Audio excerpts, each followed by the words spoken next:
Olhando para esses últimos 200 anos de lutas de mulheres, negros, povos indígenas por reconhecimento e direitos, que momentos, na visão de vocês, representam as maiores frustrações impostas a essas lutas por decisões ou não decisões do Congresso? E que momentos para vocês representam as conquistas mais importantes desses grupos no campo da política legislativa? A Lei Saraiva, a Lei da Reforma Eleitoral de 1881, um momento a se lamentar profundamente na história desse país, porque é uma lei profundamente racista. Aí vocês falam, mas peraí, mas não disse que estava excluído? O texto da lei não abertamente exclui a participação negra nesse exercício do direito político, que em 1872, para cada 10 pessoas pretas e pardas no Brasil, 6 em algumas províncias, 7 já eram livres ou libertas. Portanto, a maioria da população negra teria condição de pleitear o exercício do direito político tal como prometido na Constituição do Império, que garantia a libertos nascidos no Brasil essa participação nas eleições de primeira instância. A Lei Saraiva estabelece critérios de exclusão,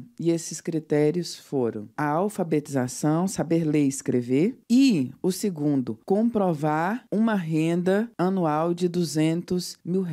ser trabalhador e comprovar. As pessoas discutem muito essa dimensão da exclusão dos que não sabem ler e escrever. Ocorre que, nesse momento, você tinha ali cerca de 30% da população brasileira que sabia ler e escrever. Essa lei, fosse excluir apenas as pessoas iletradas, ela não teria sido tão perversa, tão cerceadora. Esse dispositivo da comprovação da renda a partir de declarações emitidas por órgãos específicos, isso acabou tendo um potencial de exclusão ainda maior, atingindo um contingente de trabalhadores, expressivamente negros, que não puderam apresentar essa documentação. Isso vai fazer com que, inclusive, num primeiro momento, você tenha um nada inexpressivo grupo de homens pretos e pardos que vão conseguir finalmente se registrar como eleitores nos primeiros anos da Primeira República. A gente não pode perder de vista que, na década de 1880, a participação política de mulheres, eu falo na política em sentido amplo, ela não era um detalhe na paisagem. Se a gente considerar, inclusive, a participação feminina nas lutas abolicionistas, a gente, então, tem a oportunidade de olhar para essa lei de 1881 e enxergá-la como uma perda de oportunidade de já alterar esse vício de interdição da participação feminina em condições de igualdade com homens. Nós, ao longo do tempo, seguimos contestando essa exclusão que só foi legalmente revertida em 1932. Isso,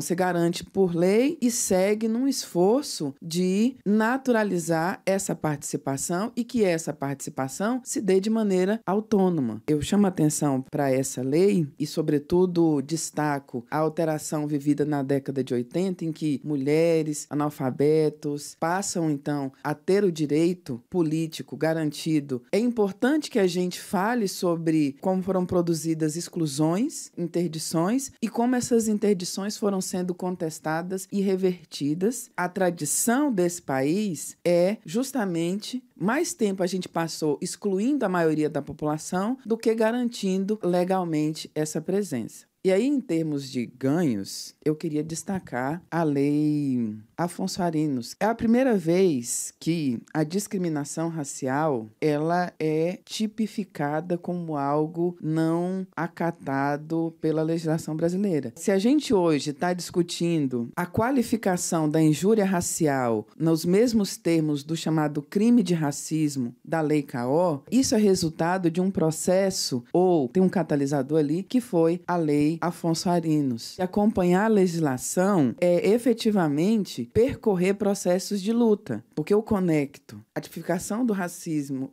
da discriminação racial como contravenção penal, abriu caminho para a lei que eu considero uma das mais potentes e ameaçadas na atualidade, que é a Lei 10.639, que alterou, fortaleceu a Lei de Diretrizes e Bases da Educação Nacional, tornando obrigatório o ensino de História e Cultura Africana e Afro-Brasileiras em 2003, que foi atualizada pela 11.645 em 2008, tornando também obrigatório o ensino de História e Cultura indígenas. Essas leis apontam para a pavimentação de um caminho, de uma releitura do nosso percurso histórico, não nos termos entendidos por intelectuais da elite ou em diálogos com a elite, como o alemão von Martius registrou num ensaio intitulado Como se deve escrever a história do Brasil, em que a história do Brasil seria,